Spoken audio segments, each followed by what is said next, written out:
welcome to Apresia English Channel dengan konten kita namanya Mager Mastering Grammar in English Rapidly. So, sesuai dengan namanya kita bakalan belajar tentang grammar atau tata bahasa Inggris secara cepat, rapidly. Tapi meskipun secara cepat, kami pastikan nyampe ke kalian secara jelas, ringkas, padat juga. Jadi biar kalian gak tambah bingung, biar kalian semakin mendapatkan pencerahan setelah menonton video kita bakalan jelasin secara cepat dan jelas. Dan in this video we're gonna learn about noun clause. Di video kita kali ini kita bakalan belajar tentang noun clause. Noun clause itu apa sih? Fungsinya apa aja sih? Posisinya di mana? Terus jenis-jenisnya apa? Kita kupas tuntas untuk kalian. So, pastikan jangan di skip biar kalian juga ilmunya nggak skip. Kita mulai dari pengertian dari noun clause. Noun clause itu apa sih? Noun clause adalah klausa yang fungsinya sebagai noun. Klausa yang fungsinya sebagai noun. Terus noun itu fungsinya apa sih dalam suatu kalimat? Yang pertama, noun fungsinya sebagai subjek. Berarti noun clause juga bisa jadi subjek. Polanya bagaimana? Polanya adalah conjunction subject verb plus verb. Conjunction subject verb itu dinamakan noun clause. Verb yang kedua itu adalah main verb atau verb utama dalam kalimat tersebut. Contohnya, what the president said is not true. Sorry Mr. President. What the president said is not true. Ada what sebagai conjunction, the president sebagai subjek, said sebagai verb, is-nya adalah verb lagi. Nah, verb yang kedua ini, si is ini, dia sebagai main verb atau verb utama dalam kalimat tersebut.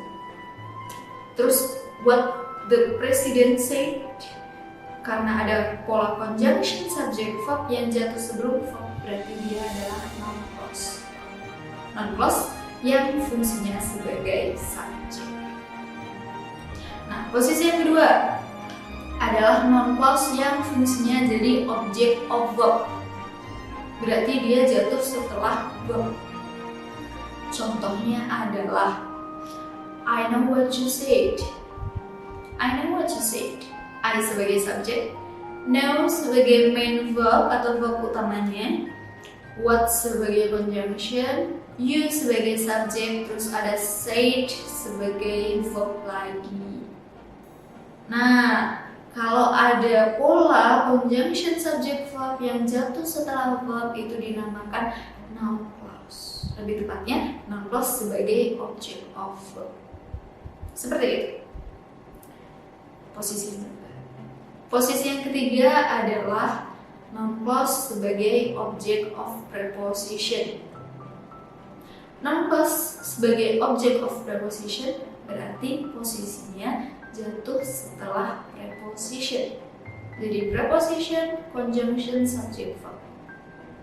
Kalau kalian melakukan preposition, conjunction, subject verb, conjunction, subject verb setelah preposition itu dinamakan noun clause. Contohnya, you should be careful of what you will say. You should be careful of what you will say.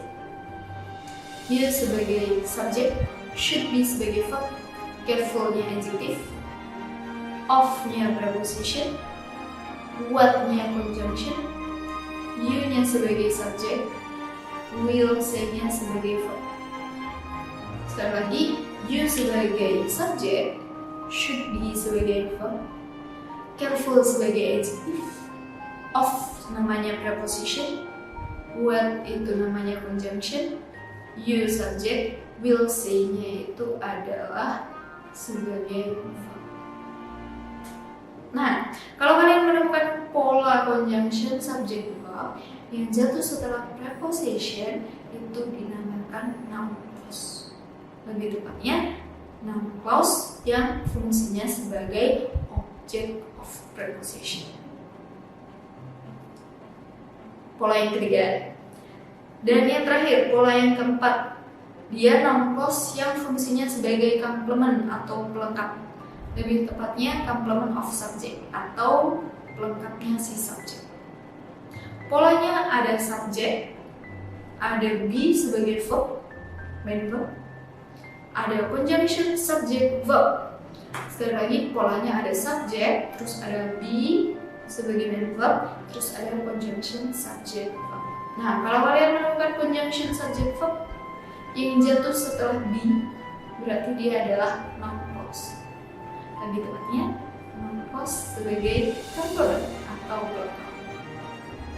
Contohnya bagaimana? Contohnya adalah my big question is whether she can speak English. My big question is whether she can speak English. My big question sebagai subjek, is-nya sebagai be main verb, terus ada whether sebagai conjunction, she sebagai subjek, terus ada can speak-nya sebagai verb. Kalau kalian menemukan conjunction subject verb yang jatuh setelah be, berarti itu adalah noun clause. Lebih tepatnya, noun clause yang fungsinya jadi complement atau pelengkap. Itu baru posisi, masih ada jenis-jenisnya. Jenis-jenis noun clause apa aja? Jenis-jenis dari noun clause sebenarnya ada dua, statement yang dibentuk dari kalimat pernyataan dan question yang terbentuk dari kalimat tanya. Tapi question ini sendiri ntar bakalan bercabang jadi dua lagi. Apa aja itu? Kita mulai dulu dari statement. Nah, statement atau kalimat pernyataan. Berarti noun clause ini dibentuk dari suatu kalimat pernyataan. Asal usulnya adalah suatu kalimat pernyataan. Conjunctionnya adalah that, yang artinya bahwa. Dan polanya bakalan that ketemu sama subjek verb atau pola lengkap. Pola lengkap itu selain subjek verb, verbnya harus intransitif. Bisa juga subjek verb ketemu objek. Bisa juga subjek be ketemu verb 3. Jadi tadi ya, that diikuti pola lengkap. Pola lengkapnya bisa subjek verb intransitif, bisa subjek verb objek, bisa juga subjek be ketemu sama verb 3. Contohnya bagaimana? Contohnya kita bangun dulu, kita harus punya dulu kalimat pernyataannya. Kalimat pernyataannya misalnya, my main goal is to graduate from college this year. Main goal sebagai subjek, is-nya sebagai verb, terus ada to graduate from the college. Nah, kalau ada subjek verb itu berarti kalimat pernyataan. Bagaimana kita mengubah kalimat pernyataan tersebut menjadi noun clause? Tinggal kita tambah that sebelum subjek. Cara mengubah si kalimat pernyataan menjadi noun clause tinggal tambah that sebelum subjek. Jadinya, that my main goal is to graduate from college this year. Kalau misalnya diaplikasikan ke dalam suatu kalimat, bagaimana? Contohnya, saya harus selalu ingat bahwa tujuan utama saya adalah lulus tahun ini. Saya harus keep in mind, saya harus selalu ingat bahwa tujuan saya adalah lulus tahun ini. Kalau ditranslate jadinya, have to remember that my main goal is to graduate from college this year. That my main goal is to graduate from college this year. Kenapa tahu itu noun clause? Karena dia jatuh setelah verb. Verbnya itu remember. Ingat, tadi ya posisinya noun clause. Kalau kalian menemukan conjunction subject verb yang jatuh setelah verb, itu berarti noun clause. Seperti itu. Itu yang dari step.